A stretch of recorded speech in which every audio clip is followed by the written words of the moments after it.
Welcome everybody to Salamander Racing. I am Salamander. Most people just call me Sal. How's everybody doing tonight? We've got ourselves some Joker Series practice we got going on. I got a lobby up, hoping to get some people in. Put in some practice for the Joker Series race we have coming up in a couple of Wednesdays. So that should be exciting.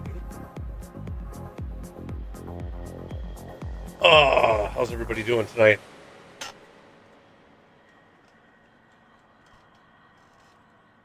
Have to get some cars out on track, turn some laps.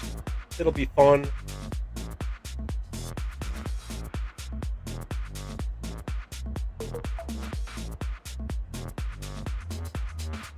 We got people sending me messages here. So for this next Joker Series race, we are at Catalunya, the national layout.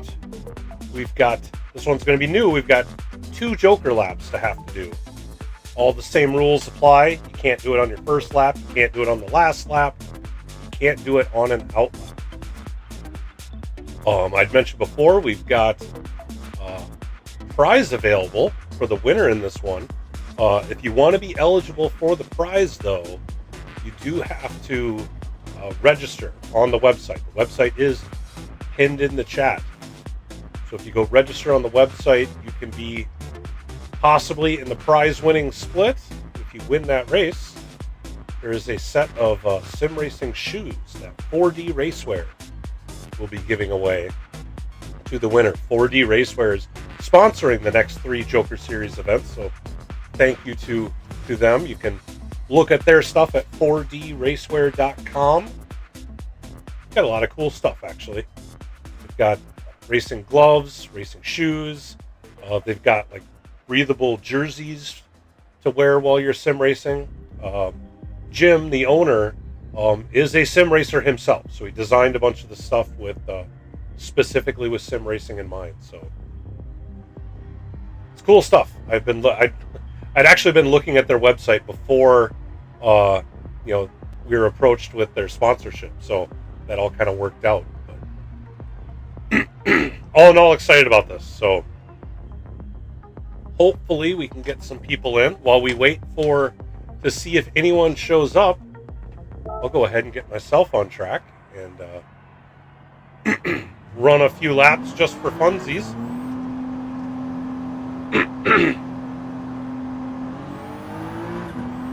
I did adjust my my pedals earlier, so I'm gonna see if they feel a little different.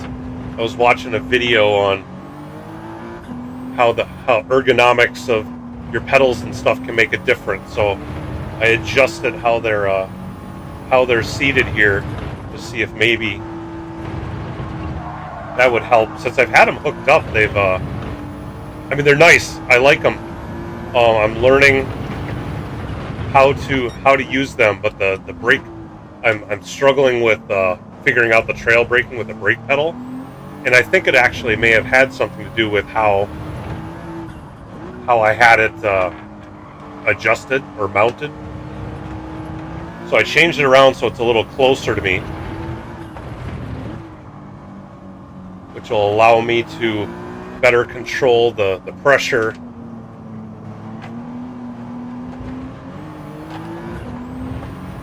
So first lap after that adjustment, it actually does seem better, where it feels a little more natural.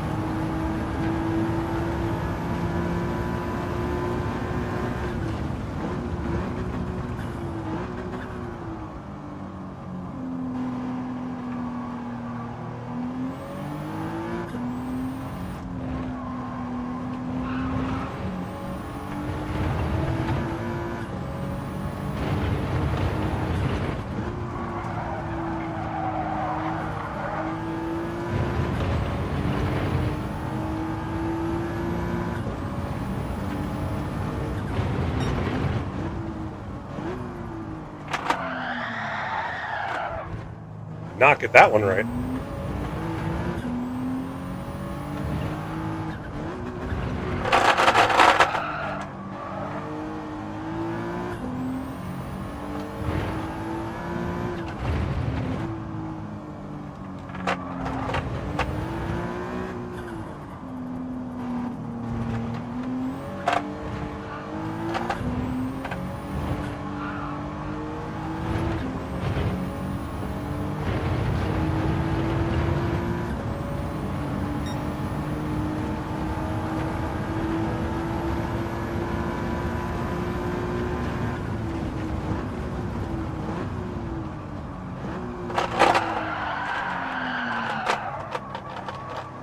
losing the rear end.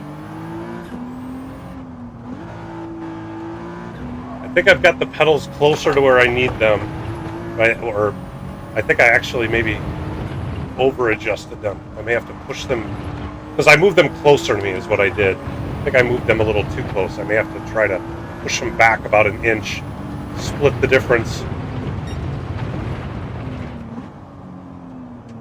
It actually feels like I control the pressure right, but I feel like I'm having to hold my leg, sort of hovering over it. I think because it's too close now.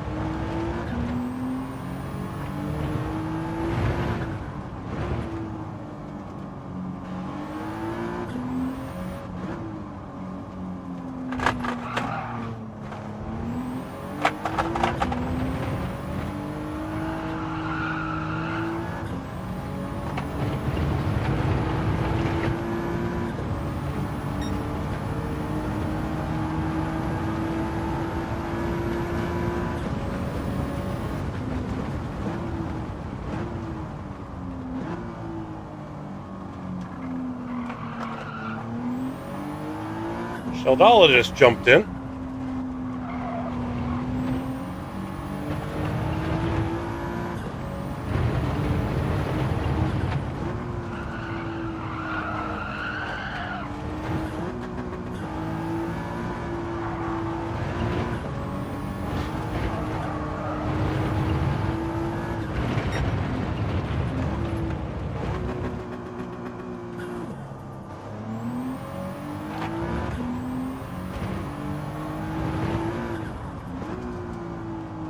Actually, you know what? I think I just needed to kind of get used to it. I've actually got my... Or no, I don't have my... I still need to adjust that. And now I'm paying more attention to my braking foot than where I'm going.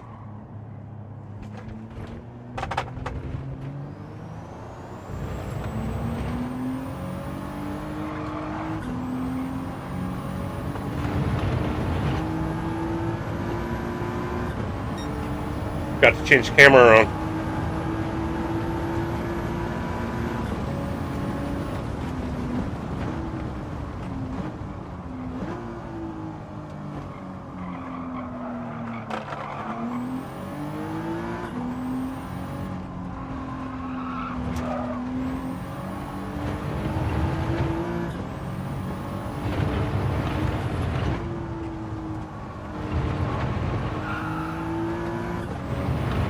And these softs do not last. Holy jeez. There's Shell. How you doing, man? Yes, all four of the cars are road cars.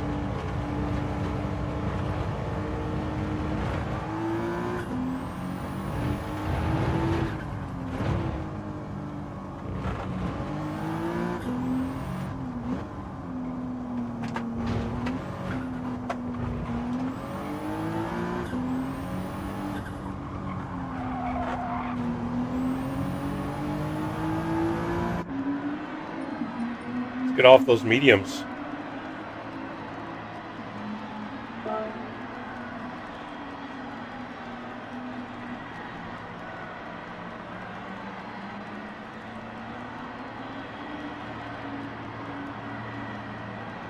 Get off those softs, I mean. But yes, the 4 cars available are the 2010 LFA, the Toyota FT1, the road car, the Nissan GTR 2017 road car, or the Honda NSX 2017 road car.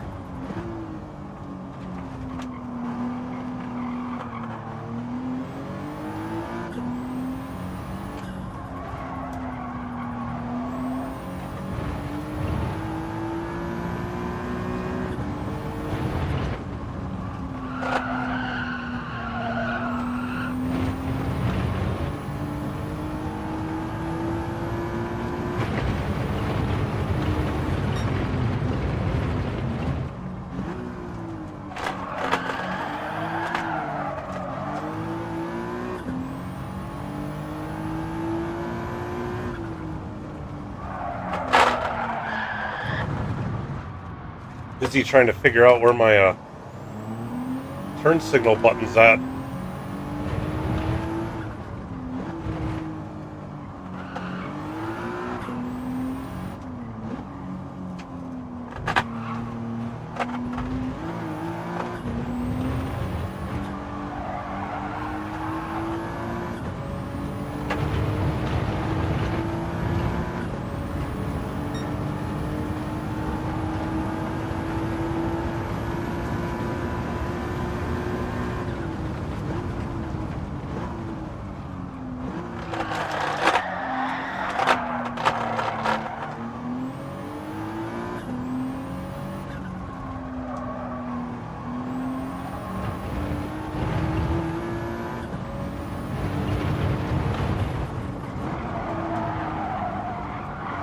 Man, not getting this thing to turn.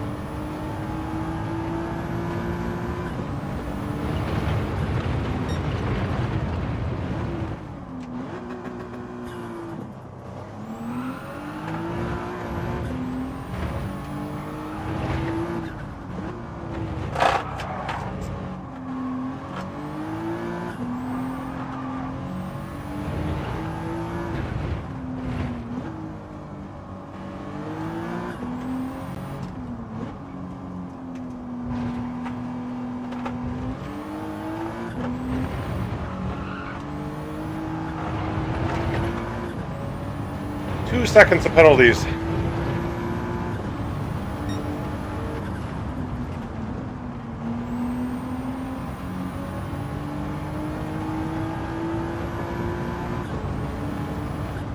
You know, I haven't been into a lobby since the update. Hadn't noticed it's got now our top times next to our names, so we can actually see what the times are, not just the delta. That's cool.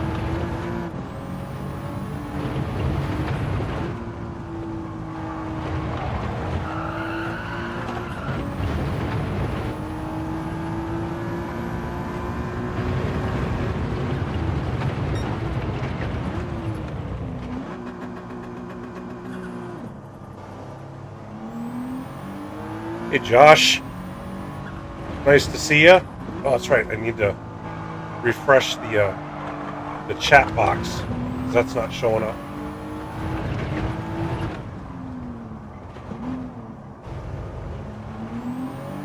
There we go. I don't know why it does that.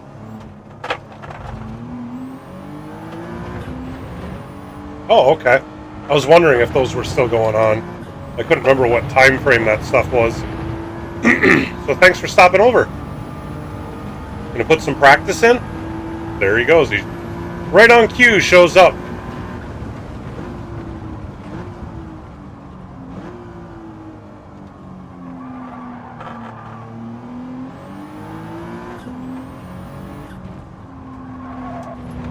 Nice.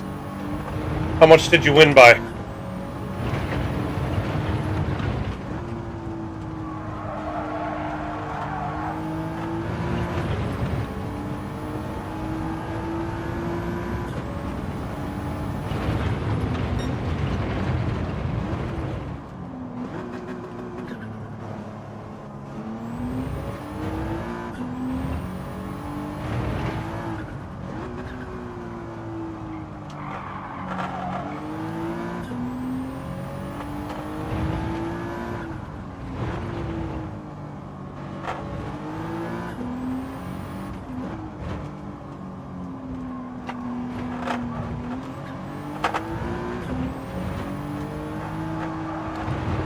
Nice. Close racing is funner.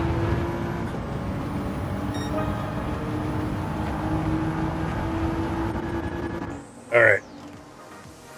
I am going to try to adjust these pedals just a little bit more. And we'll put in some more laps. So I'm going to put you guys on break really quick while I mess with that, and then I'll be back. Oh, a league race. Alright, I'll be back in just a minute.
That feels a little more natural.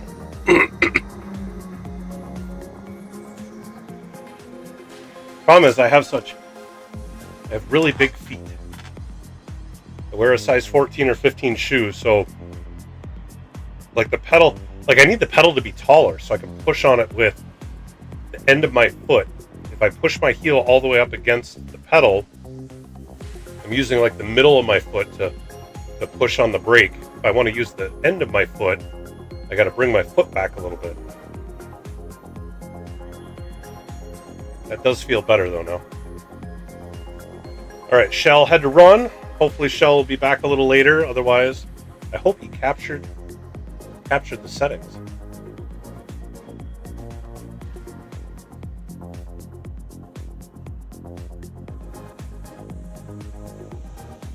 Let's see what Josh is doing.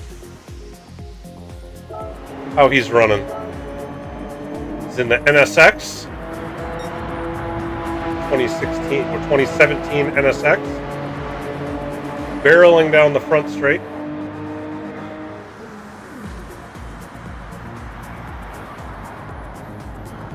Remember, this is the national layout, not the full circuit. So that turn-in is a lot sooner. Yikes, he says. Yeah, I gotta find the braking point for that turn one.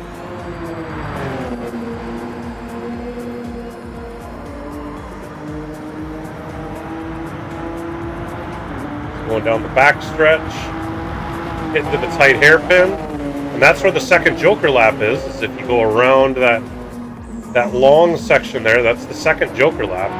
You honestly don't lose a lot of time on that one, only like a second or two, because you carry much more speed going around, that you have more exit speed. It is slower overall, but not by much. And the first joker lap is kind of the same way. You're carrying more speed going into it. So it's not quite straight, but you have a less of a turn. You come flying through. Then you have to slow down to the corner and get on. But you have to be careful getting back onto the backstretch, that you don't go all the way to the right-hand side of the track, because if there's other cars there, they could get into the back view, and that would not be a good merge. So I've got the documents on the website that explain the etiquette and the rules for this given track. I've got it mapped out where the protected zones are, and where the joker lap versus non-joker lap drivers need to be. All the drivers definitely need to go read that, especially those that want to compete in the prize-winning split.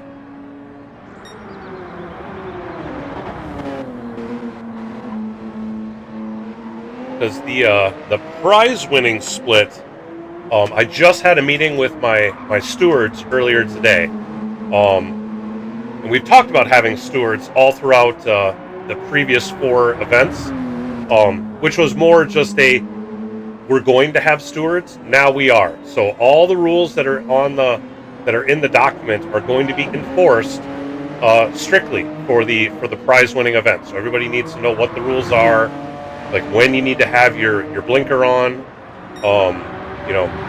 Making sure to avoid hitting another driver when you're going into or coming out of the joker lap.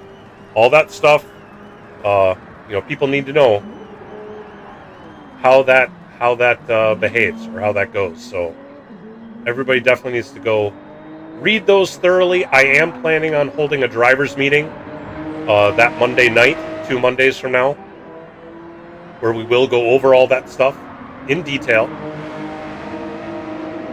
Oh, Josh taking the joker lap. See, doesn't have his blinker on though. That would be a problem. And then coming out, going all the way over to the right. You can do that if there's nobody else on the backstretch. But if there's people that are going to be close to you, you definitely don't want to go shooting all the way over to the other side, which is the racing line for the other drivers. So funny, he did turn on his turn signal for the second one, but it was the wrong turn signal. So the nice thing is the joker lap on the first one is on the left-hand side. The second joker lap is on the right-hand side. So it's convenient. Whichever turn signal you have on will tell the other drivers which of the 2 joker laps you're planning on taking. So it's important which turn signal you use, because you're either signaling I'm taking Joker A or I'm taking Joker B. So those are all the things that, all the little details. I mean, once you start running it, it all makes sense and it's not quite so much to think about, but at first that is something you have to take into account. Josh on the GTR now. He's out of the softs. The softs are an option, but racing hards are required. So in the exhibition, what I'm planning on doing is running, depending on how many people we get registered, if we get 14 or fewer, if we can basically have one split of drivers that register for the prize event, then there's going to be just the one race that will be the competitive race. The other two will be exhibition races. And I've actually designed it so that the exhibition races are shorter than the competitive race. One, just to change it up, but two, so that we can spend more time on the competitive race.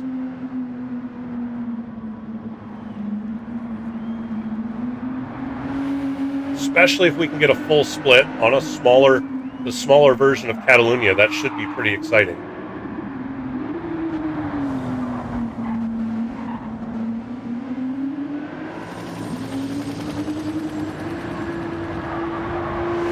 But I actually have it designed that the exhibition race being shorter, and I also dialed down the tire wear and the fuel multiplier, that the exhibition race is meant to be a sprint race.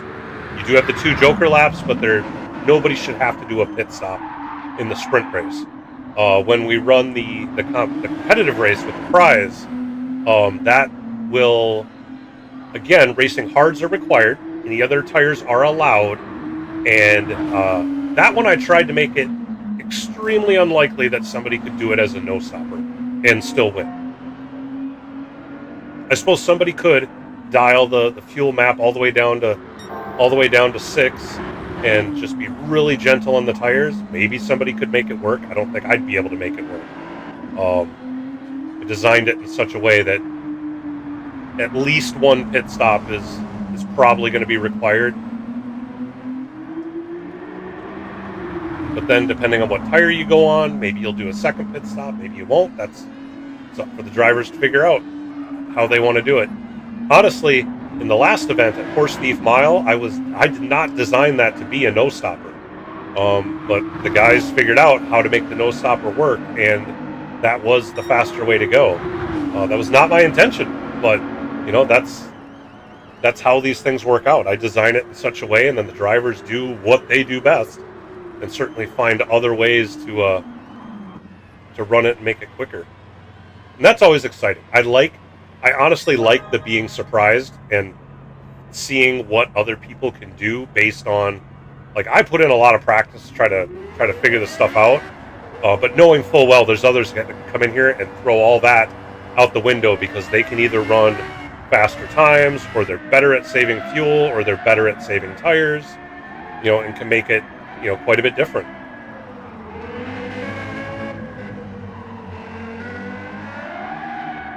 Josh now in the LFA. We've seen the LFA get used in a couple of those like pre-tuned road car races that PD does. But otherwise, I don't see it get used very much. So I was happy to be able to slot this one in here. And Josh, the fourth car is the Toyota FT1, the road car, which is another one we don't see very often. We've seen the FT1, the Group 3, in the Group 3 races sometimes. But I don't think I've ever seen the road car be used for anything.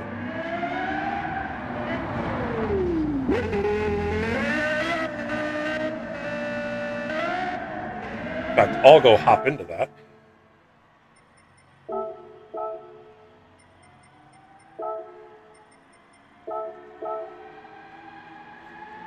And I should point out, with the GTR, if there's people out there listening, there is a GTR Nismo 2017. That is not the car we're using for this race. It is the GTR 2017, not the Nismo. So something we have to be careful that people don't screw that up. I actually had done a whole practice session using the Nismo, not realizing I chose the wrong car in my own list. Right, actually, let's get off of the racing softs. Put on the racing hards, since that's required.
Got a pen going over that curb.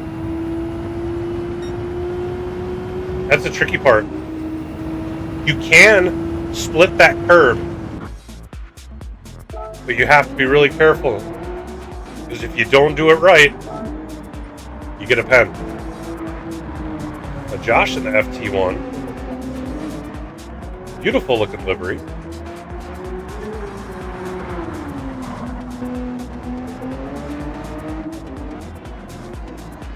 It's funny, that front end nose kind of blends into the red and white stripes on the side of the track in some spots, or in a lot of spots.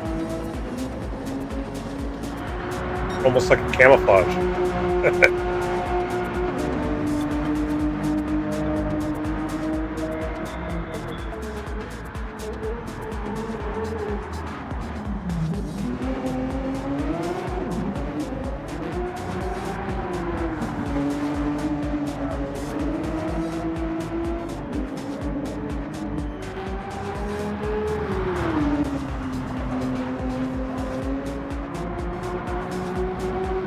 Going around to the back stretch. I like that you could see the engine through the hood cover. Ooh, a little deep in the hairpin.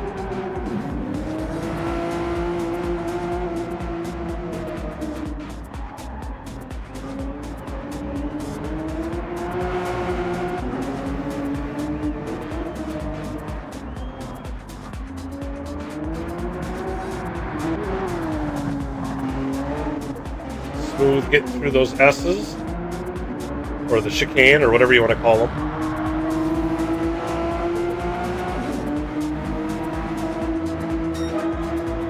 Puts down a heater, a 13.2.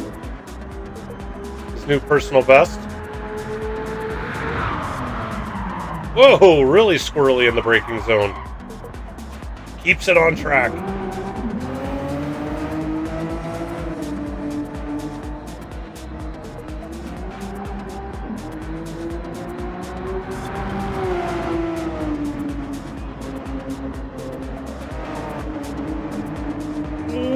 That could be a pen. He was right on the edge. It looks like avoided the pen just barely. There we go. Smoother on the hairpin.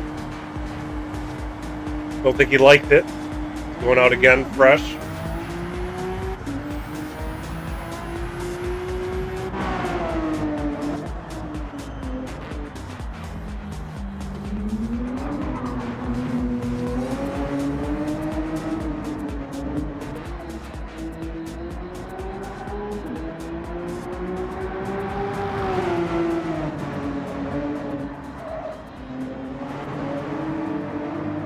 There you go.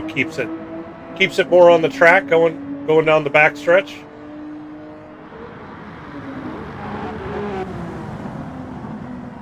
There we go. Hit the apex nicely on that time.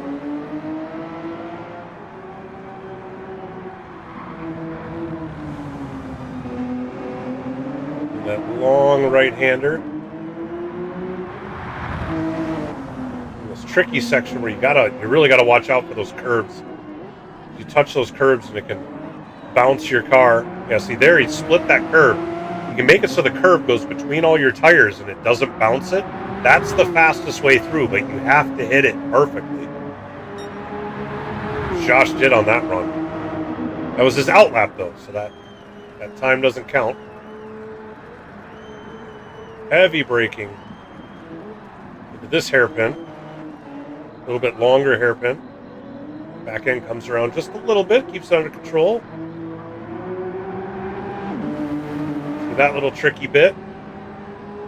Comes up, is where he decides whether he goes onto the joker lap or not. He's going to stay on the backstretch. Or actually, I take it back. You have to have decided it before, because you would have had to have had your turn signal on. As it goes through this tight hairpin, hits the apex again. He's figured out the braking zone for this car.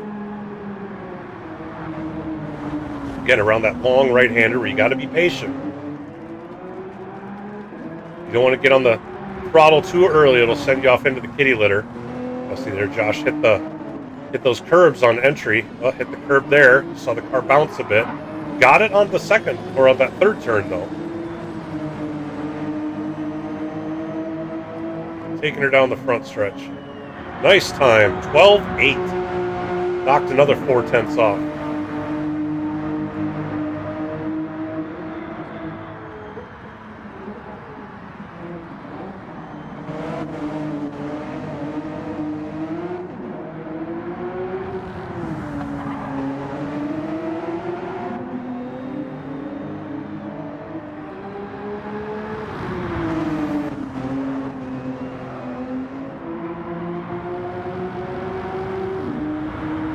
running the racing soft, so he's definitely working on qualifying laps.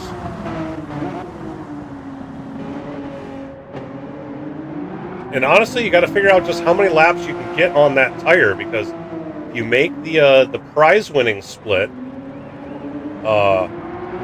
You'll have to be able to figure out. You got to the hards are required. If I can talk, the hards are required, but then you have to figure out if when you switch tires, if you need another set of hards. You think you can make it on mediums, or you think you could actually go to softs at that point? Oh, and Josh picks up a half second. Resets to the pits.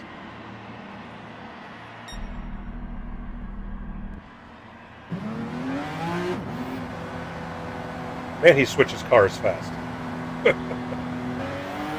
back to the NSX, I think. Yep, back to the NSX. Now, if I remember right, the NSX is four-wheel drive and a mid-engine car. So it definitely handles a lot different than the front-engine rear-drive FT1 he was just in.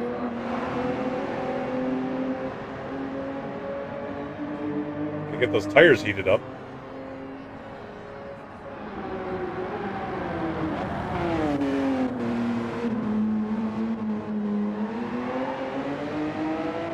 Josh, a member of BHR, Beehive Racing. Good bunch of guys over there. We've raced with them a number of times. They're actually starting up their BHRL Season 3 here at the beginning of January. We will also be starting the PHG World Series. In fact, Shaggy had just posted PHG World Series schedule. I think it was earlier today.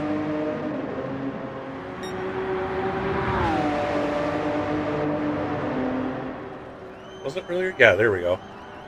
And round one is going to be at Yas Marinas. It looks like the second weekend in January. So we're also kicking off early January. It's like we got 7 rounds of action. 4 rounds are going to count for the points. A lot of really interesting stuff this time around. It's not a manufacturer's series.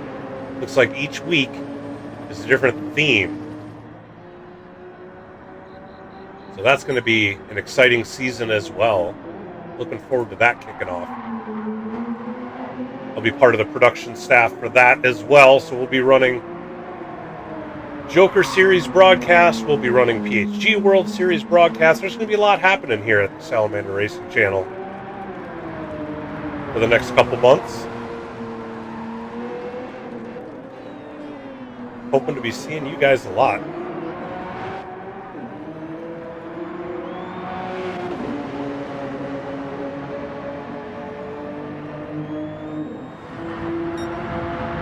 VKG in the house. Joining the lobby. Nice to see him getting some practice in. I know in that last round, VKG took it pretty seriously. He did a lot of practice. See if he gets a lot of practice in for this round as well. It's like Josh, not a fan of the NSX. He's back out on the LFA.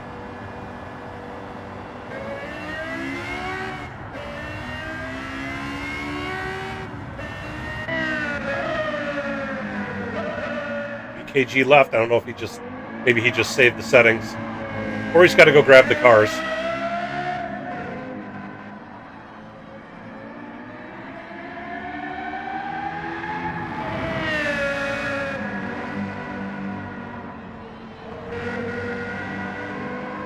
In fact, he just pinged me asking for the cars. It's like, BKG, it's on the website. It's all listed right there.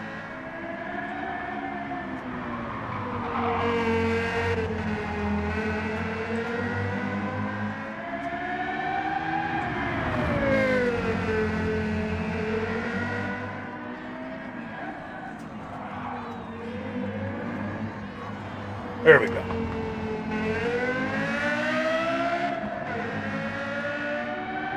In fact, Maybe I should put that in the chat.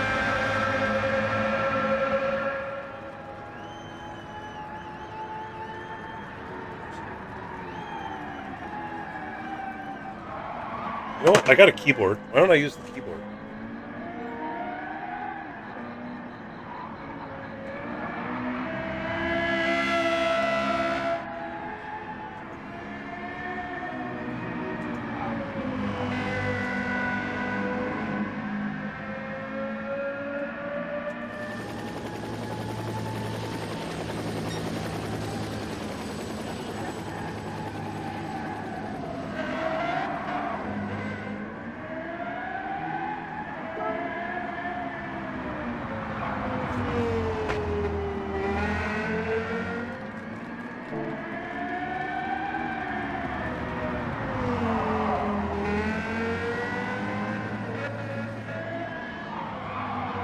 Ooh, big slide going through there. I tell you, the LFA is actually really fun to drive, too. Ooh, that's going to be a pen.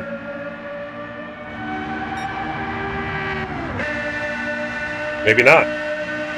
He avoided the pen. I'm not sure how he did that.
There we go.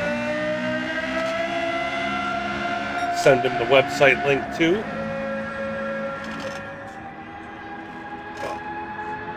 The other adjustment I need to make on my pedals is to actually might adjust them to move them over, because right now I've got it so my hip is into the side bar.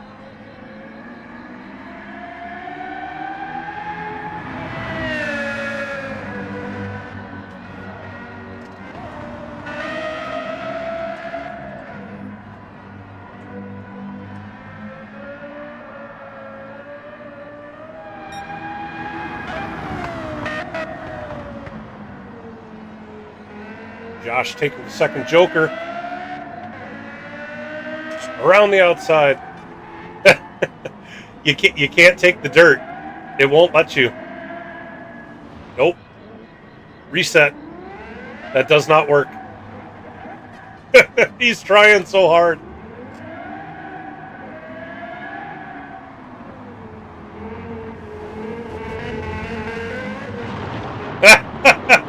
Oh, so you can get around the reset. You have to not enter it directly. That's funny.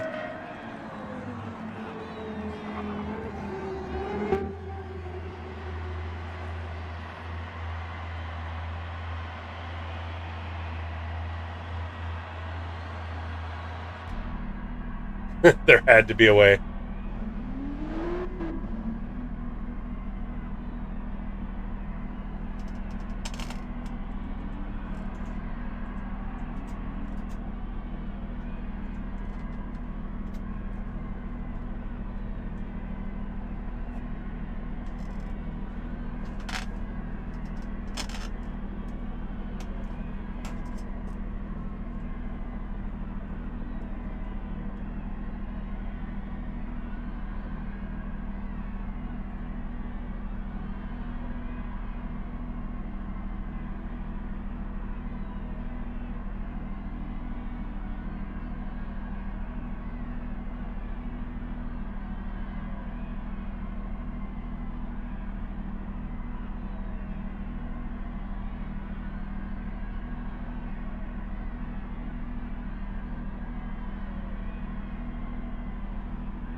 Oh, VKG's telling me he's not going to be able to make it this month because he has to work on a Wednesday.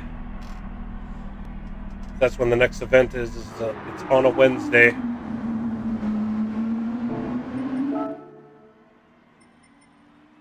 Switch over to the LFA.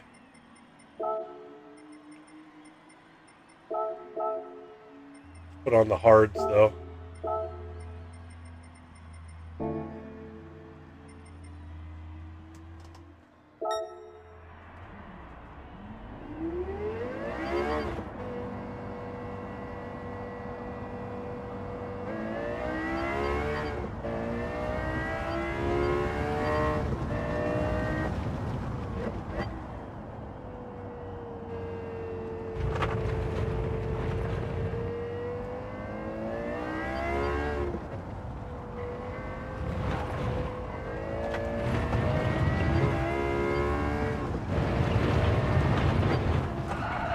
Whoa.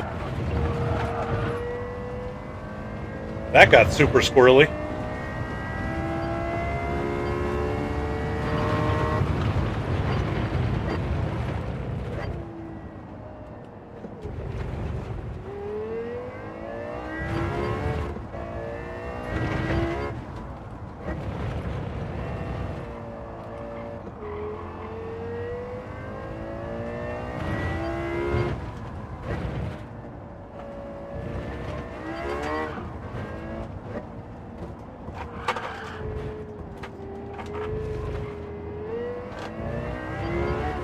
Not driving the LFA very well at all.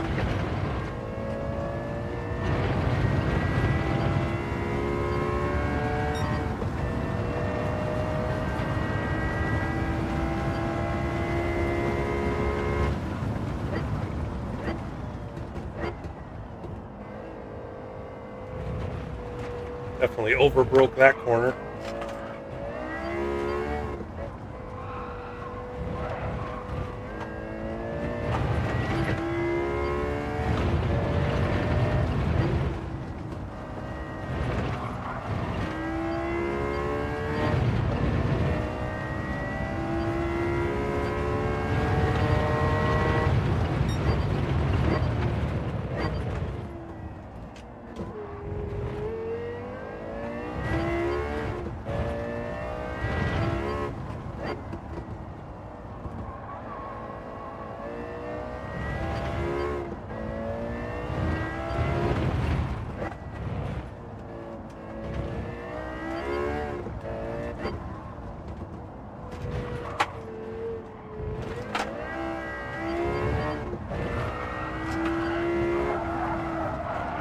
Had to correct it.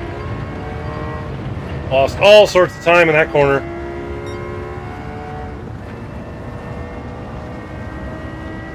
Tried to do too much. Whoop. Touch the grass. Don't want to do that.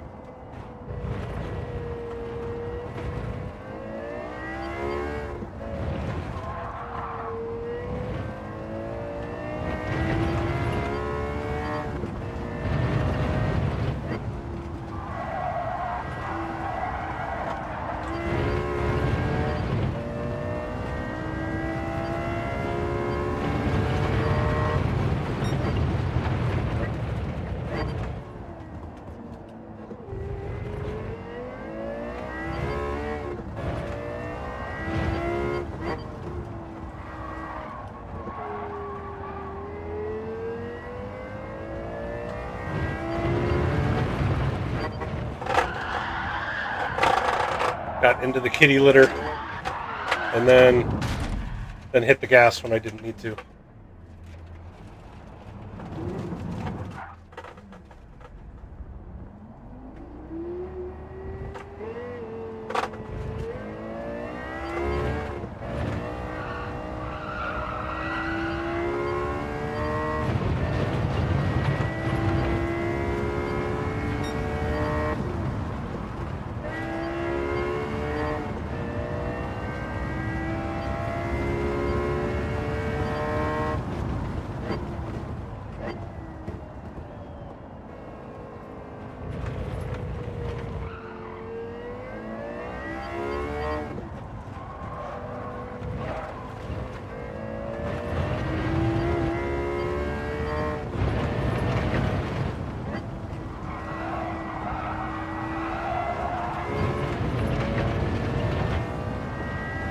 Barely kept it on.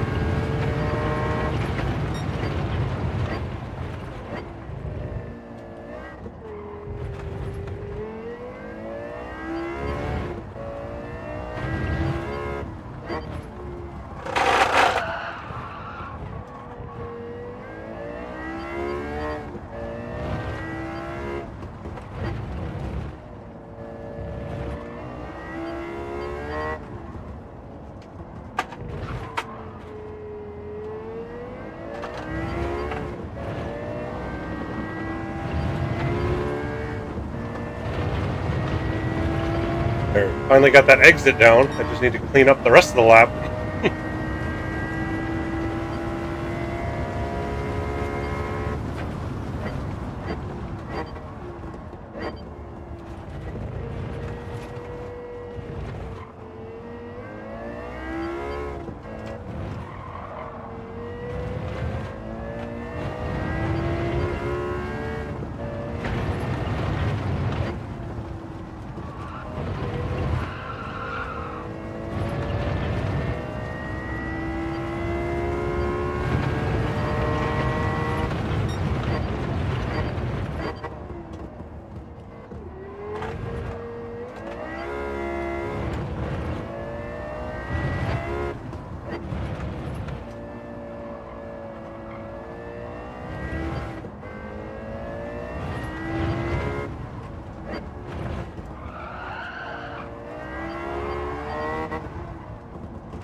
Josh in the Supra?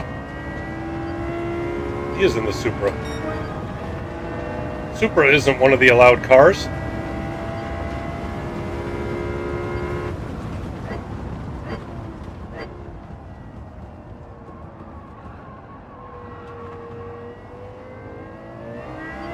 Hey, Rob.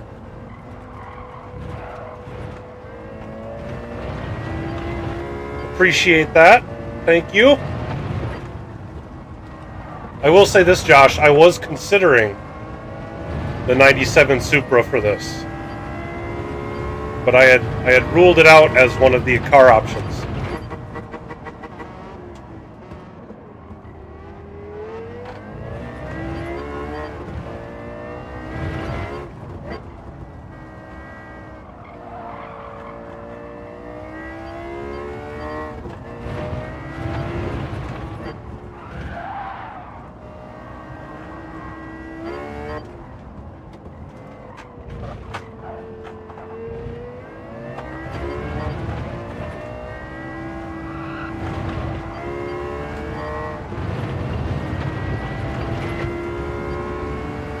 Josh, are you on the hard tire or are you on a softer compound?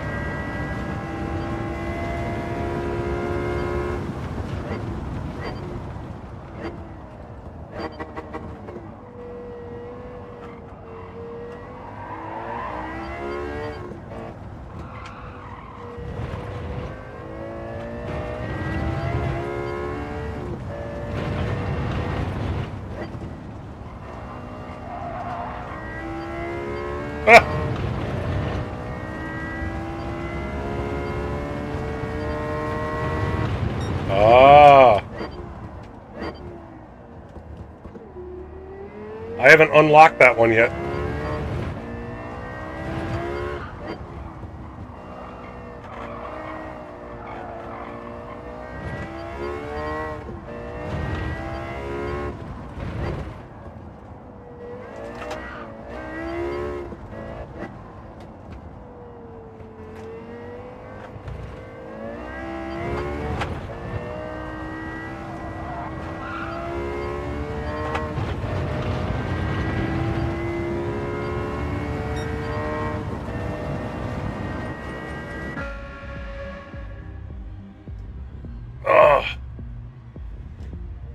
Yeah, what is it? I've unlocked... Actually, I haven't unlocked any of the cars in the power pack yet. I've only unlocked just some of the credit prizes. I did do the first Beetle race, but I haven't done the second Beetle race yet to unlock the Beetle. I went through and did the entire Nürburgring track in order to unlock the 24-hour Nürburgring race. I don't have enough stars. Well, I shouldn't say unlock it. When you do all the races, it becomes visible. Then you need 500 stars to actually unlock the race. Which I don't have 500 stars yet. I haven't put in enough time. Shaggy, on the other hand, said he put in enough time. He was able to unlock, there's a 24-hour race in the historic track. That I think he said there is no, like, pause the game, save and come back later. Like, it's a 24-hour race. Now, I find it hard to believe that they would actually make you just run a solid 24-hour with, like, no letting a B-spec, mode for, while you're sleeping or something, that you literally have to sit there for 24 hours with no bathroom breaks or anything. But that's what he said. I mean, that would be like super hardcore mode if you literally had, like, it's legit 24 hours of non-stop racing. That would be tough. I know in the previous iterations of Gran Turismo that did have 24-hour races, they either had the B-spec mode, so you like race, get a lead, and then put the other driver in for a while, and you could even speed up the time. So I think you could speed it up to like 3x. So you could like run for an hour or two, put in the B-spec guy, as long as you built up what you thought was a big enough lead, put in the B-spec guy, kick up the times to 3x, sleep for 8 hours and wake up, and it would be done. But then you're having the other driver run most of the race. And I think there were other ones where you could at least pause the game. So you could at least pause it, go to bed, wake up the next morning, finish it. And maybe that's what this one allows you to do. It allows you to pause it, but you can't like save it, go to sleep, come back, and run the whole thing. Like you literally have to leave your PlayStation on all night. Which means if you're doing that, it's probably going to take like almost 2 full days to run that race then. I mean, you could race for, I suppose, 12 hours, go to sleep for 8, wake up, run another 12 hours, and be done? Oh, man. That'd be like a day and a half of racing. Well, 8 hours of sleeping, but still putting in a legit 24 hours behind the wheel. That would be rough. Josh able to tune his Impreza rally car to meet the criteria and get into here. Josh is just hell-bent on trying different cars.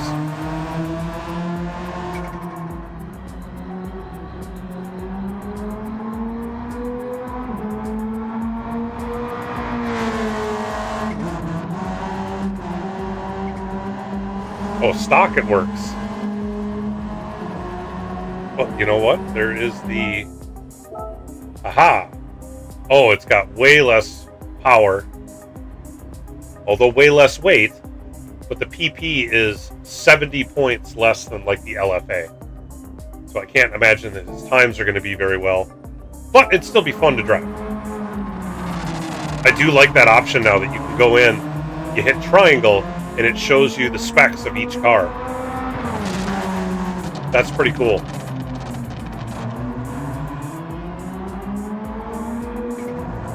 Now, Josh, if you want to do that, that is another Joker option here. But after you go through those 2 white sections, you have to make the right-hand turn to get back to the track. You can't go through the orange barriers. That's where it resets you. But if you turn back to the track before the orange stuff, it will allow you to do that. That's a much more difficult Joker lap, but yes, that is also an option. I did not want to add a third one to here, especially one like that. There are some other tracks, one in particular, where the Joker lap is something very similar to that, where you have to weave through some barriers to do the Joker lap. Goodwood is the one I'm thinking of that comes up in. Goodwood, just before the start-finish line, there's that chicane. The game allows you to go through those barriers, and that's going to be one of the ones that we do eventually.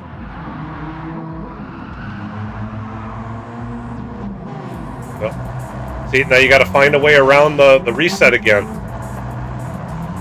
You can't go on that section of the track either.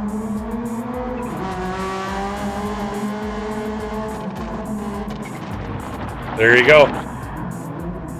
Although with racing tires, that's going to be really hard to rally cross that.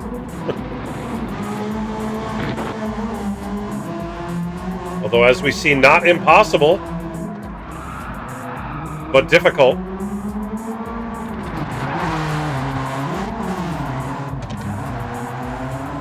Treating it like a drifting competition.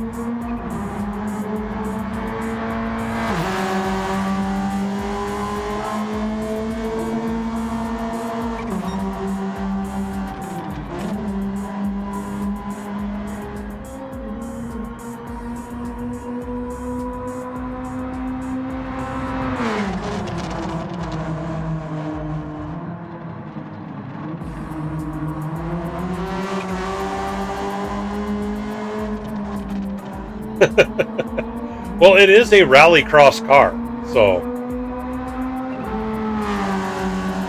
that thing would be fun to drive. Oh, so you turned on the incorrect turn signal for that Joker lap. You have to have the left turn signal on. The right turn signal is for this Joker lap. See, there you got it right.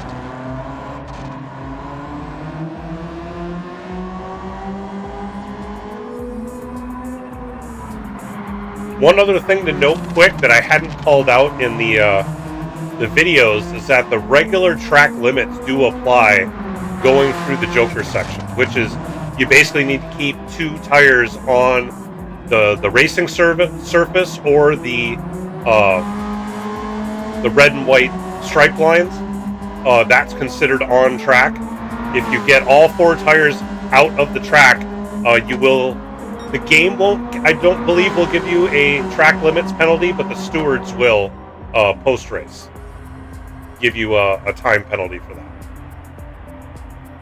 So you got to keep it within the track limits, even when going through the Joker lap area.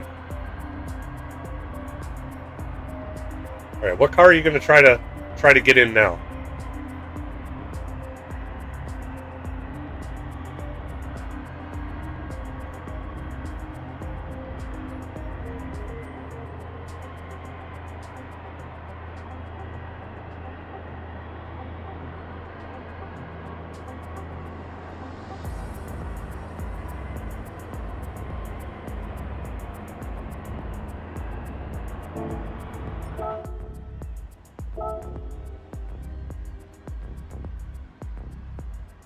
What's he looking for? The Atenza Group 3 road car. Has a PP of 630. Lower horsepower, but also lower weight.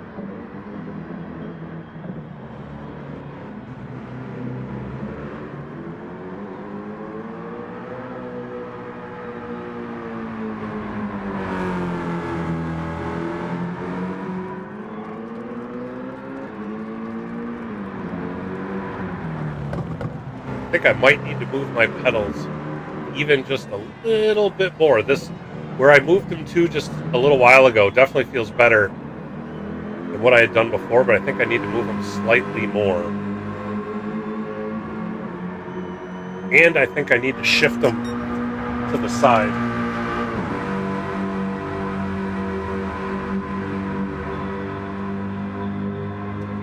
I might try, each pedal has 4 screws that hold them in, but there's a bunch of different screws, so I might try moving the brake pedal and the accelerator pedal over one set so that the side of my leg isn't hitting the side of my rig here. I don't remember that doing that with my 923. The pedals must have been over a little bit. Whoa, that got squirrely. Careful, Josh.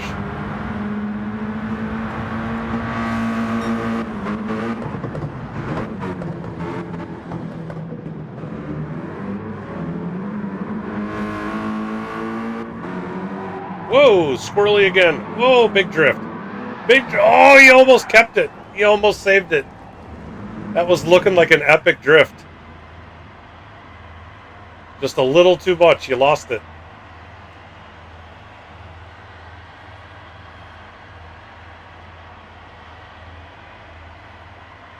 That was looking pretty cool for a couple seconds.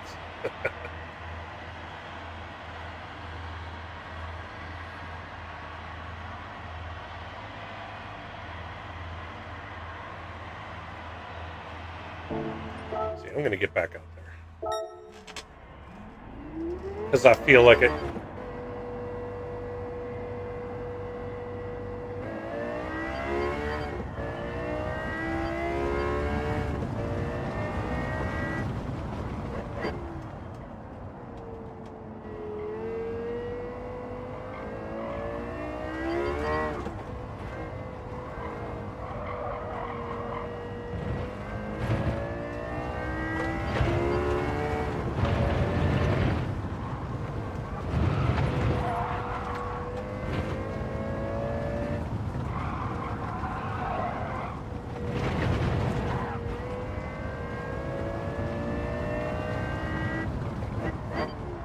Whoa, big dive bomb.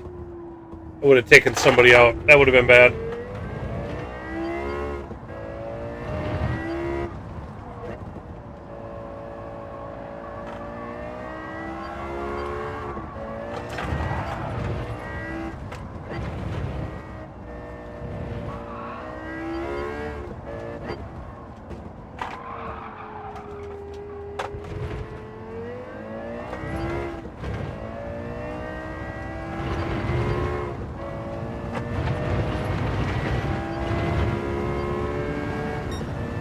Alright, what's Josh in this time?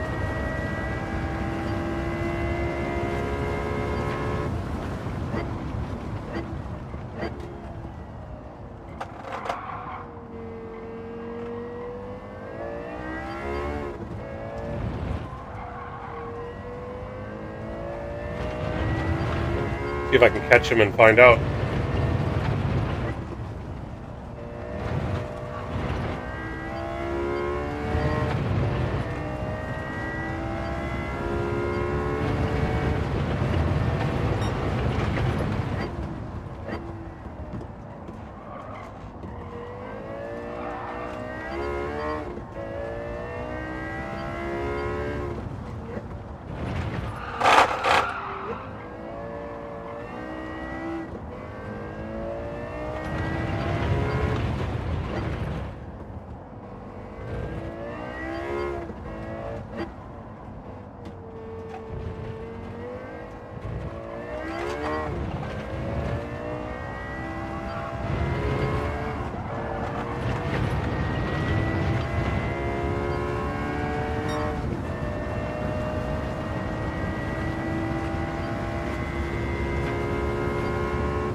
Josh took the Joker.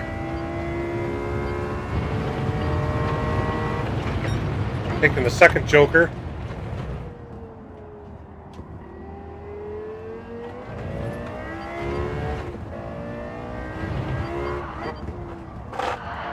Oh, he's in a Corvette, the C8.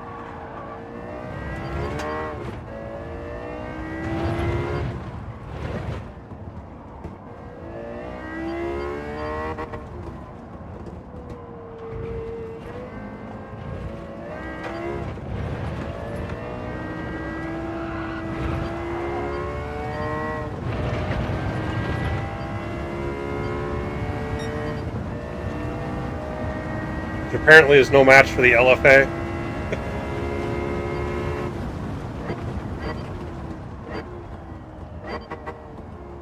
Or he was holding back.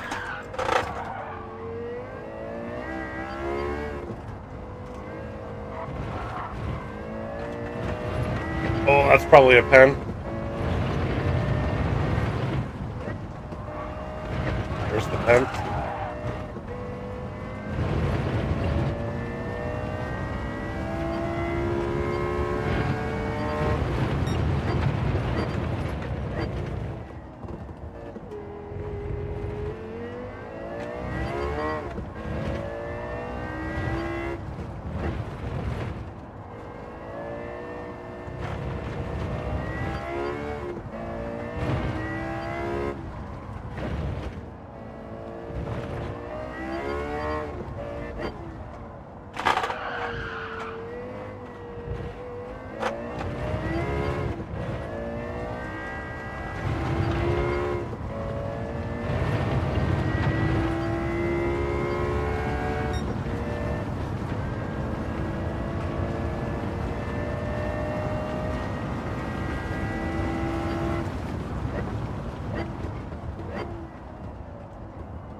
Whoa, too much.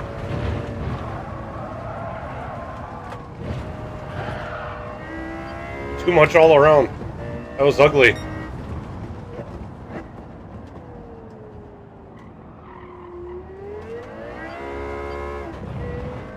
It's funny, doing that Joker section is actually fairly easy. It's the coming out and then the hairpin at the end that's going to get real difficult. If you've got traffic, so you have to stay to the left, that is a really tough hairpin to get right.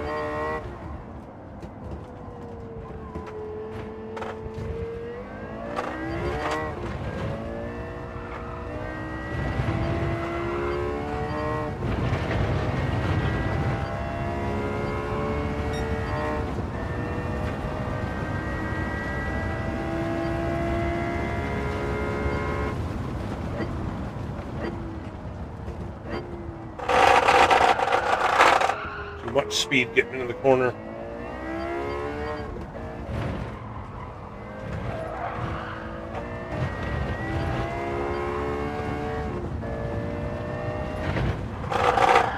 Much speed getting in the corner again.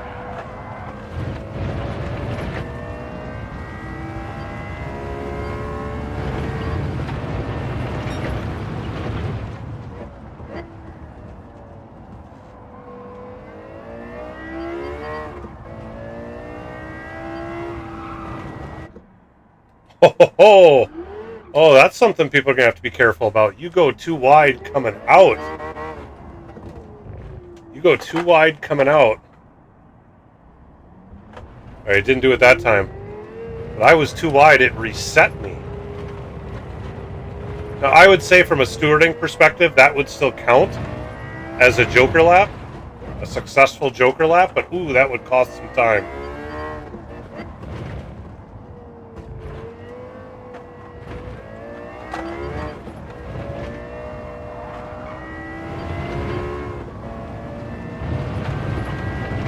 Gonna try that again.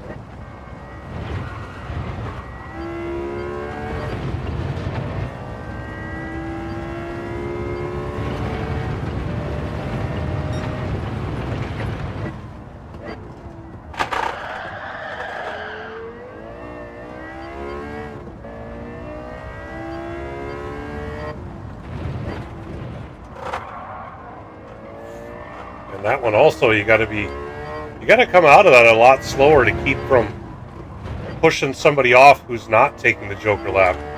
Because that would certainly, like what I just did there was somebody else there and I bumped them out. That would be a penalty on me.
Now I gotta figure out what Josh is in this time.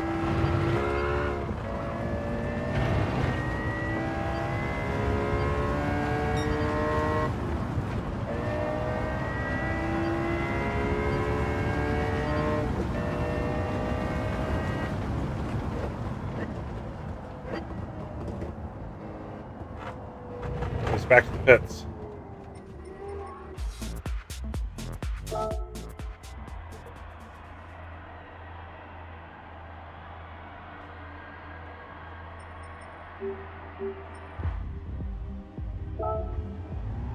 The 190E.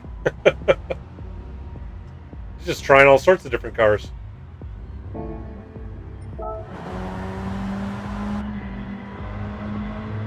Old Mercedes.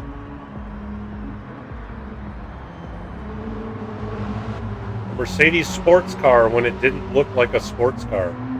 Holy man, that thing has some body roll. Look at that, it's leaning so much.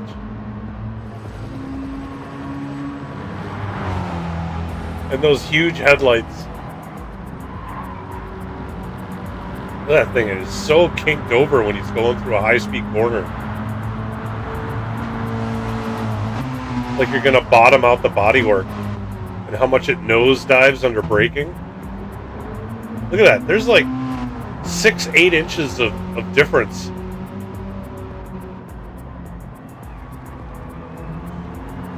He's gonna scrape the splitter.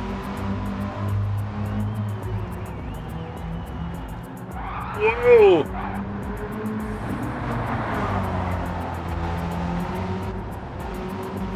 That thing needs an anti-roll bar really bad. That body roll is crazy in that thing.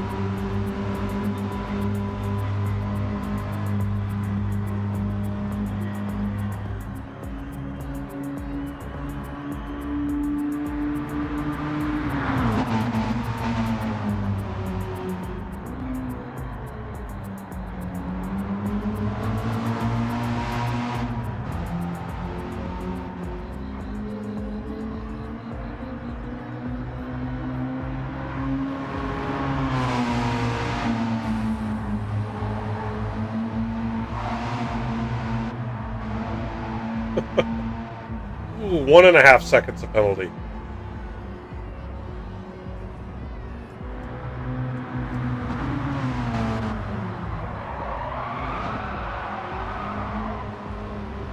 Tried to do a big drift.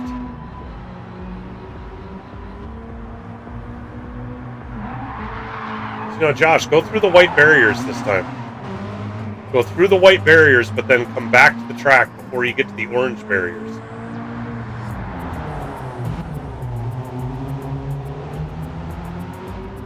Oh, he's in pause mode.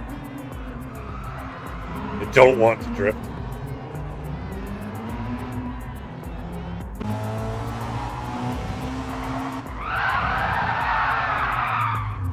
Yeah, So you can go through the white barriers, but then you have to take the road coming back before you get to the orange barriers. Yep, so through there and then take a right. Nope, because you'll get reset.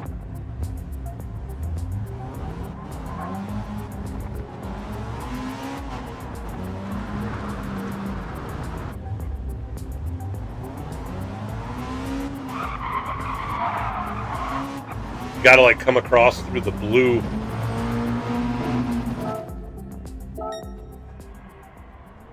Which means I guess you actually technically go off track to come back onto the track, but it would work. It'd be a very twisty, a much slower Joker lap doing that.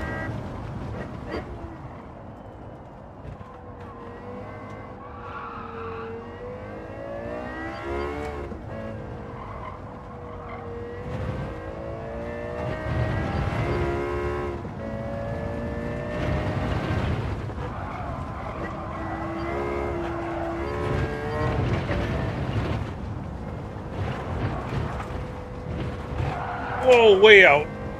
That would have been a problem.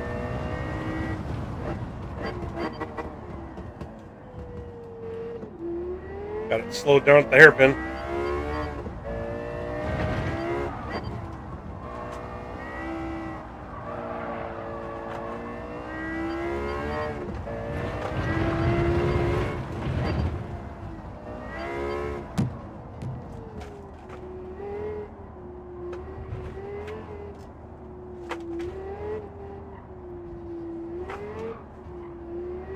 There, so just like that, that would be a wild Joker lap to have to do.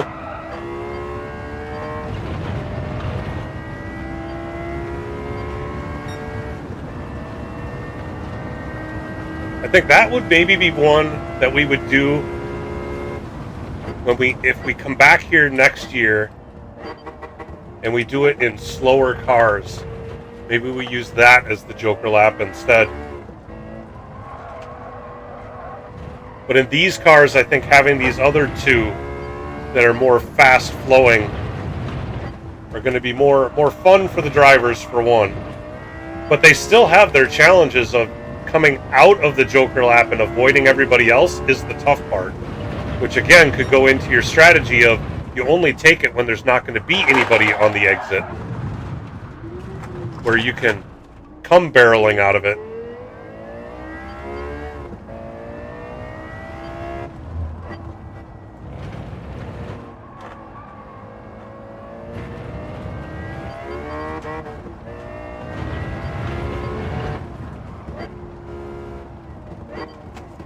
Oh, that didn't work.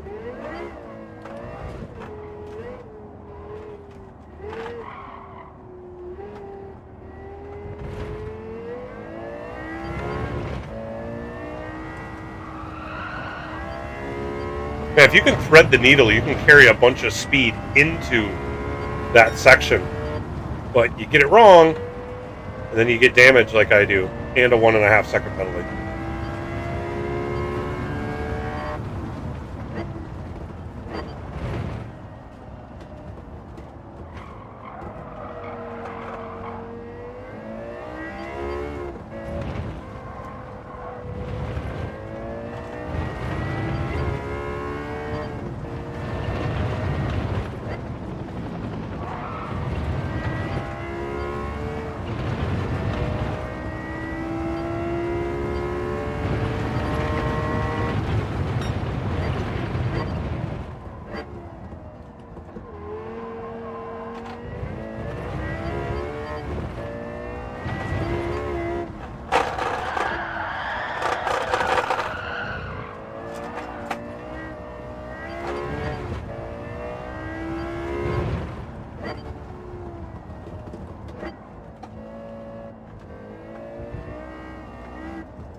Jeez.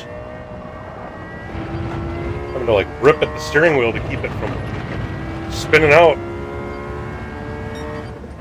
But yeah, that'd be another option. But now he's in the Porsche Porsche is this? The 959 from 87.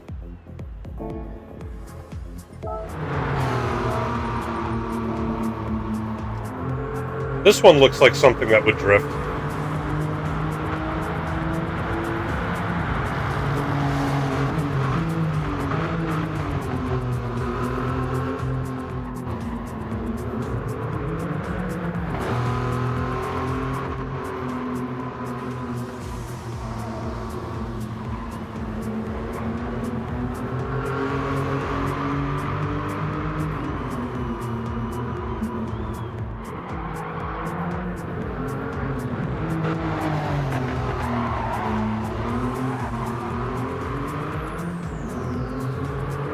Avoid the pen on that? Or did he get one? Avoided it. That looked a little sus.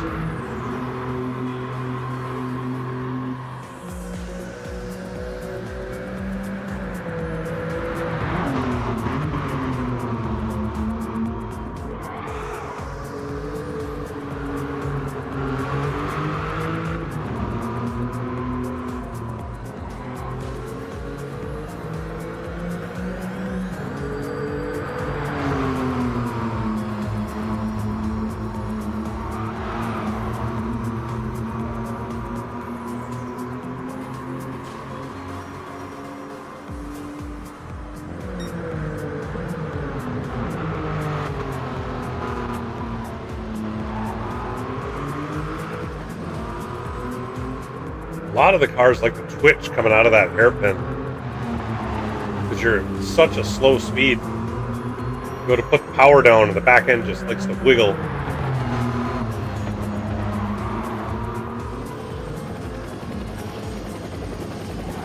Oh, those curbs.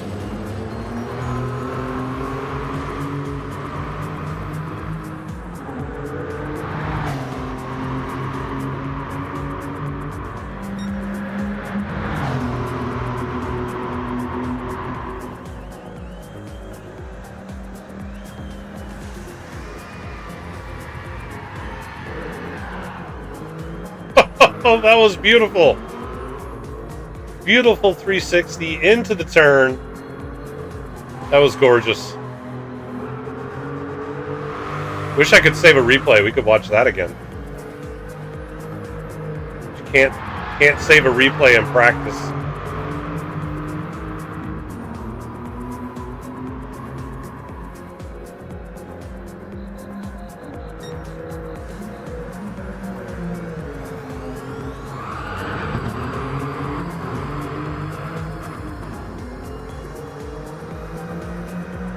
Just does not want to drift. Oh, there we go.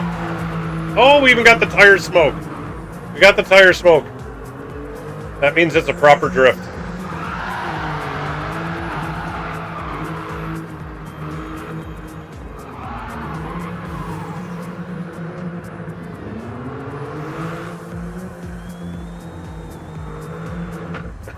Goes into the pits and then doesn't go into the pits. That one looked like it was harder for you to... Like, I saw there were times you were trying to drift it, and it just wasn't getting sideways.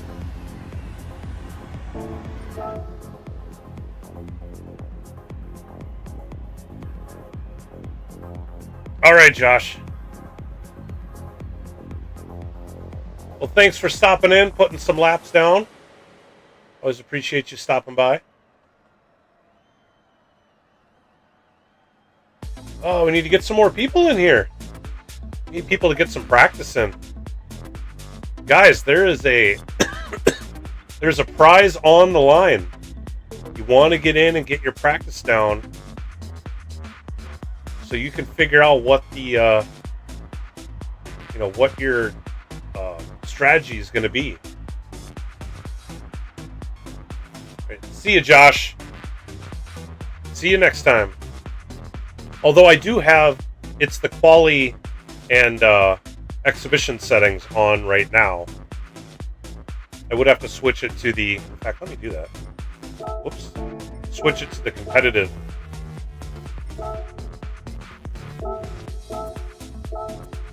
Because the competitive is 30 laps instead of 18. And then really the only other change is that the tire wear is 6x and fuel multiplier 3x. And the other one, I believe I have it at 4x and 2x. And it's 18 laps instead of 30 laps. So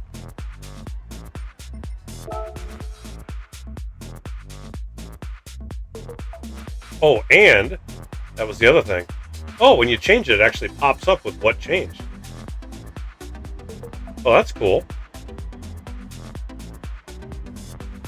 Track settings, race settings, free run settings. What's the difference between race settings and free run settings?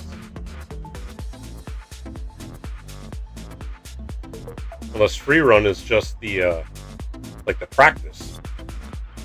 Like you could have practice different from the race settings? Is that what that's saying? But the other big one is that during the competition, damage is going to be set at heavy. Oh, it shows it there too. See, I haven't done this stuff in the lobby since the update. It actually shows what the changes are now. Yeah, 30 laps, damage is heavy, tire wear is 6x, fuel consumption is 3x. So I suppose if I change it back,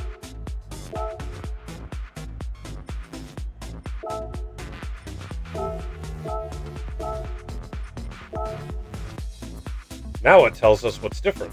Yep, 18 laps, light damage, 4x, 2x. All right, hold on. So I got the track settings, the race settings, but then it was saying free run. There's nothing in here that says free run. I don't know what that means.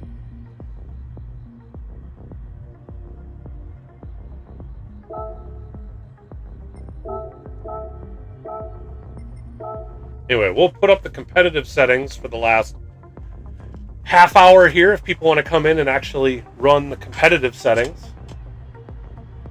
The prize run split. Actually, that's the other thing I should look at is see if any new people have signed up. We still got a little over a week and a half away.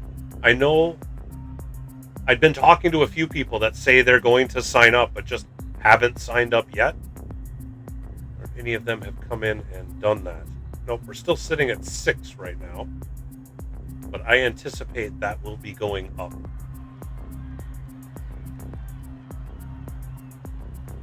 Oh geez, this whole time I'm just oblivious. I normally have my ring light on to light up, and I have the regular overhead lights off, but right now I have the regular overhead light on too, which is why everything seems brighter than it normally does. So actually what I'm going to do is I'm going to put everybody on brake. I'm going to adjust these pedals just a little bit more. And I'm going to turn this light off. And then I'll be back. So stick around if you're watching. Hit that like button. Hit the subscribe button. Yeah, let's get some... Tell your friends. Let's get some more people in here. I'll be back in just a little bit.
Okay, that feels better.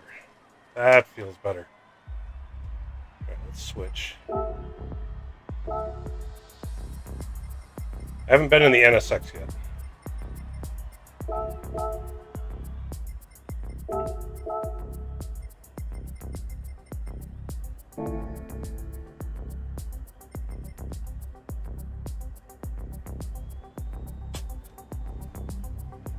Alright, let's see how this feels.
Alright, get through there in third gear is not the play.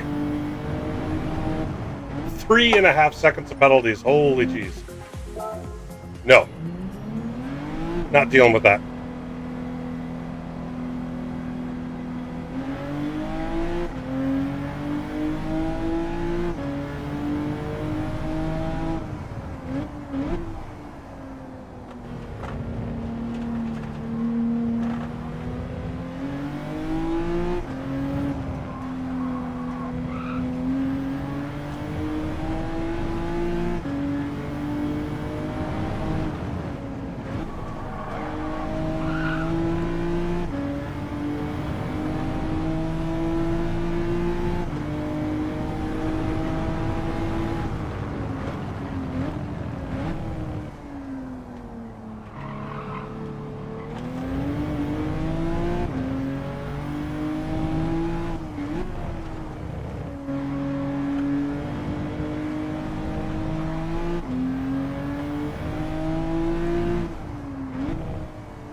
The nice thing about this thing being four-wheel drive is that you can catch it a bit easier if it gets out from underneath you.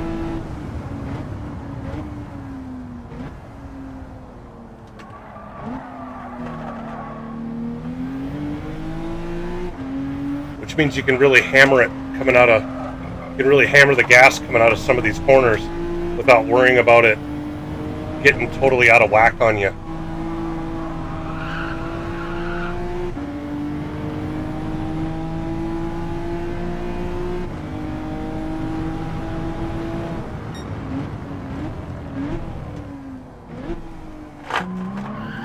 Like that.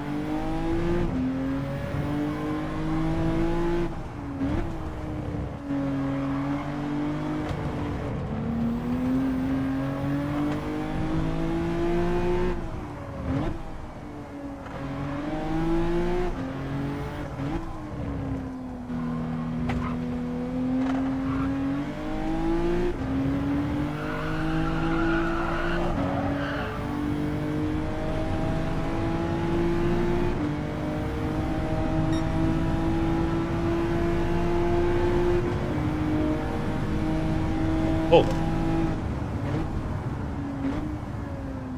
I gotta look at something.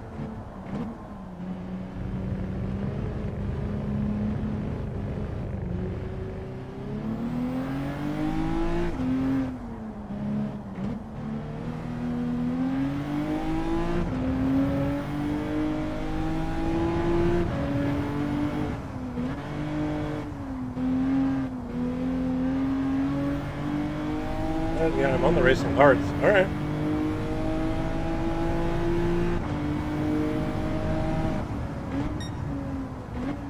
Just comparing this to some of the other cars I drove, the times I was getting when I was doing my testing. I couldn't remember where this car had landed as far as my best time and comparing to the others and all that kind of stuff.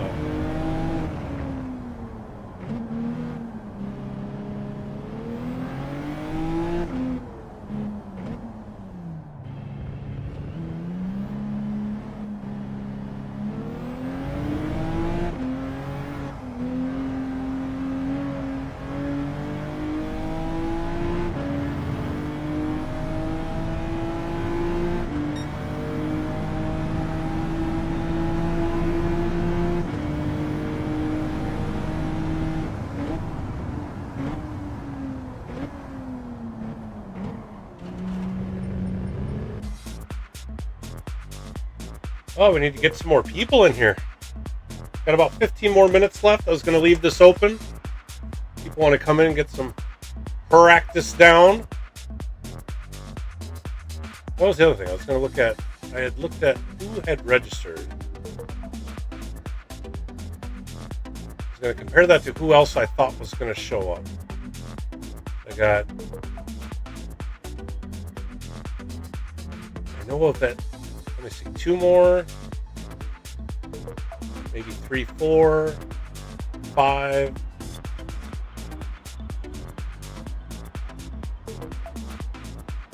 Maybe a 6th, maybe a 7th.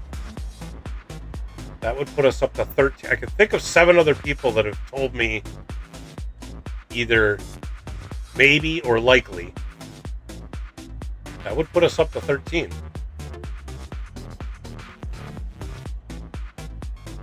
Just a matter of getting them to come in and actually register and get signed up. But we need to get people in the room to do some practice. I now have the competitive practice. Actually, something I did not do. Oh, because I already started on the other one.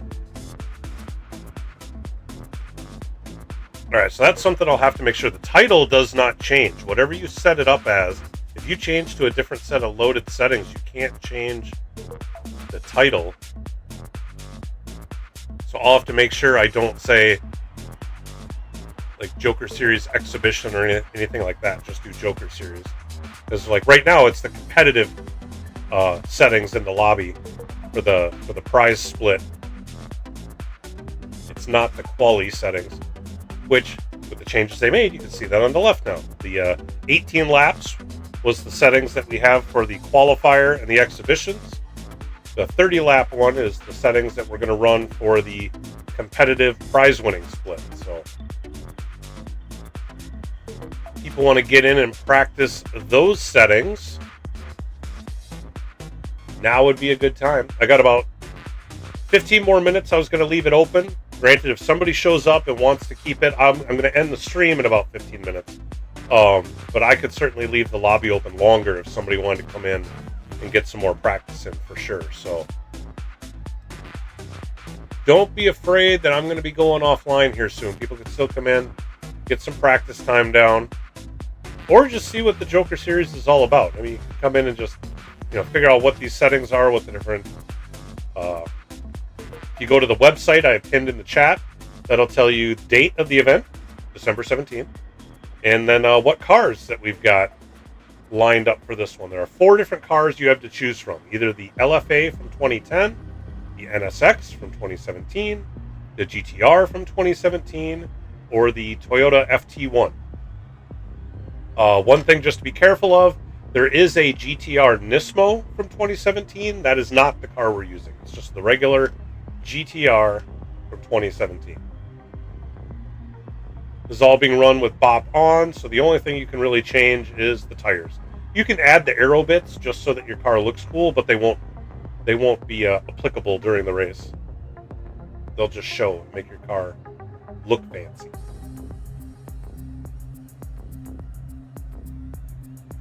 But yeah, we've got for this next race, like I've been saying, the competitive split. There is a prize. We are sponsored by 4D Racewear. You can see them over there on the other side of the screen. They are providing a set of their sim racing shoes to the winner of the competitive split. So go check out 4dracewear.com. If you go to the website pinned in the chat, I've got a link to their website and the shoes that are up for the prize. They've got other cool stuff like some racing gloves, racing jerseys. Definitely go check them out. If you check out the description to this video, I've got the link to their website in there. I've also got a link for my affiliate sponsor, which is Dubby Energy Drinks. I would check them out if you're into the energy drinks. They come in tubs. They're a powder that you add to water, kind of like a Crystal Light or something, but they've got some natural energy and stuff like that in them. So they're better for you than some of the canned stuff, and it's cheaper per serving than the stuff that you can buy in the cans at the grocery store. So go check them out as well. Click on the affiliate link in the description. You can get a discount on your order. Yeah, the Joker Series race, like I said, December 17th. We're going to start it off at 7 p.m. Hopefully that gives a good time for all the different time zones, at least in the United States, that people can show up. People will be off of work, but not so late that it's, bedtime. I do anticipate the competitive split will be the third split of the night. So when we start at 7, generally our splits run an hour, maybe a little less.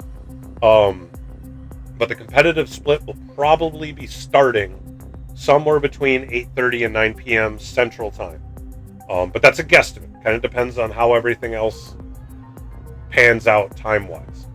So if you want to show up and do the exhibition split to just get some practice in, get used to the cars, the settings are slightly different, but you can still kind of get used to the drivability of the cars in a race setting against other people. Show up at 7 o'clock. Even if you're going to run the competitive split, go ahead and run the exhibition split too. If we've got a ton of people, then I would ask the people in the competitive split maybe to wait till the second split to give people that are there just for fun, free reign in the first one. Yeah, we'll see how many people show up. I'm excited for this one. Having 4D Racewear on board and having a prize available, that's really exciting. I was hoping to eventually offer prizes in this series, and here we are in event number 5. We've already got a sponsor on board to provide a really cool prize. They're Reaction shoes. That's the bottle name of it.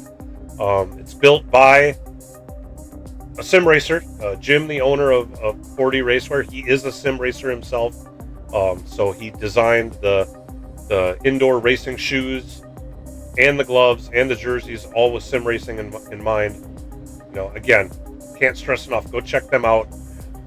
I'd mentioned before, I'd had them bookmarked for a while. I'd been looking at their product and was quite honestly planning on ordering their product when my current gloves kind of started to wear out anyway. So it's by pure chance that we got hooked up and they became a sponsor of mine. So I greatly appreciate that, and I'm looking forward to getting some of their gear, hopefully before we have the next race, so I can show you guys that stuff, and give you my feedback on their equipment or on their gear.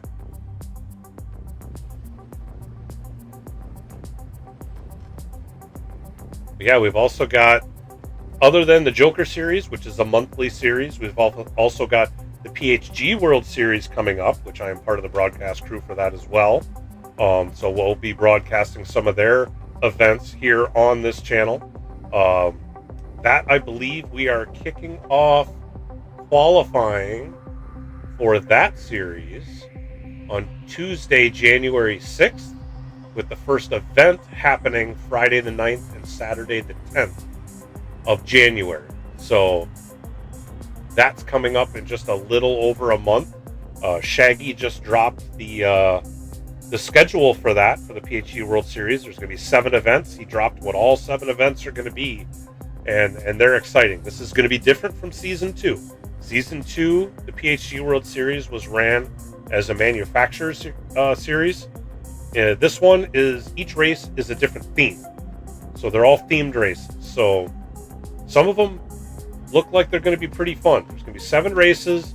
The points are going to be your top 4 runs, or your top 4 point totals are what count towards your total for the season to determine who's the winner. So much like how GTWS does, they don't count all 7 races. They're just going to count 4 of them. People can compete in all 7 races and just take their top 4 finishes, or you can run just 4 races and still be, up there. The thing that sets us apart in the PHG World Series is that we hold split qualifiers on the Tuesday and Wednesday leading up to the race weekend. So every week, depending on your particular, or your strength at that particular combo, that car track combo, you could qualify in a higher split or a lower split. Higher splits have more points available than the lower splits. So you certainly want to come to qualifying, try to get into that top split, so you're already locked into having more points than the people in the lower splits. But yeah, so if we have a car or track combo that you're not so good at, you may qualify in a lower split. But if you're at a car track combo you're really good at, you can be in a higher split. In the past, this is how we did it in Season 2, it ended up being that all the races were very competitive, because all the drivers were fairly evenly matched.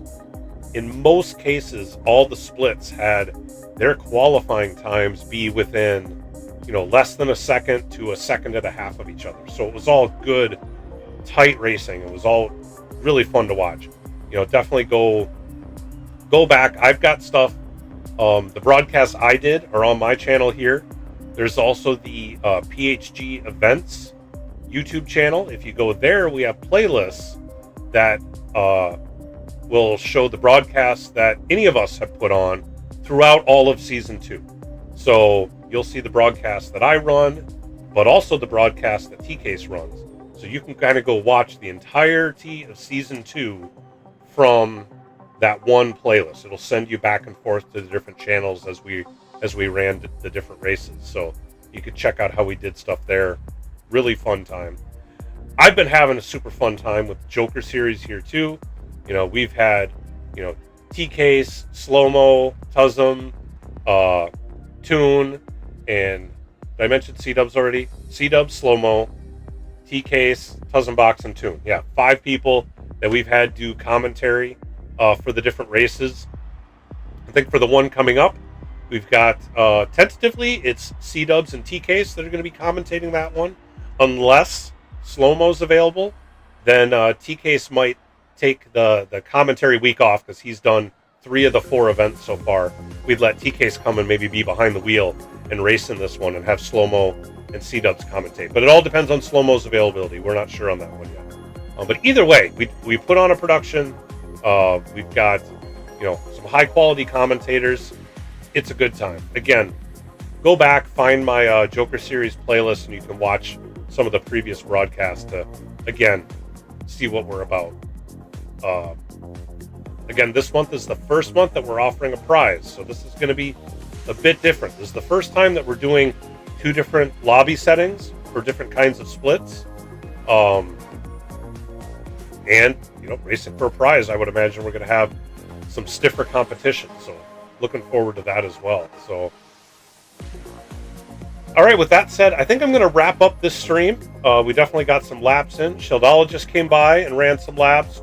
Josh Moment was in running a bunch of laps. So those guys have a little bit of a head start on what's going on. I know a number of other people have save the lobby settings themselves so that they may be putting practice in solo to try to keep their strategy under wraps. Maybe that's the deal. But with that being said, I'm going to sign off for the night. Thank you for everybody who came out to join and watch. We'll catch you again soon. I'm not sure if I'll be streaming tomorrow. I probably will, unless I end up just working on stuff. I might just be working on stuff in the background. We'll see. Just watch for my go live. If you're a member to the channel, you'll see that. If you're out there and you're not, or a member as a sub, if you're out there and you haven't subbed to the channel, go ahead, hit that subscribe button. Hit the like button while you're at it. We'd love to have you come back. But yeah, until next time, take care of yourselves. Be nice to one another, and catch you later. Bye.